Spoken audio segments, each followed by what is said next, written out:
আসসালামু আলাইকুম।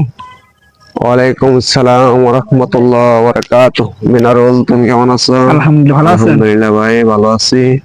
ফজর নামাজ পড়েছো? না, পড়া হয়নি। আল্লাহ আস্তাগফিরুল আযীম। ফজরের নামাজ কেন পড়া হয়নি ভাই? এই তো একটু সমস্যা ছিল। ভাই, আমরা মুসলমান, আমাদের দায়িত্ব হলো প্রথমে দিনের শুরু থেকে ফজরের নামাজ আদায় করা। ফজরের নামাজ পড়তে হবে এবং পাঁচ ওয়াক্ত নামাজের জন্য প্রস্তুতি থাকতে হবে।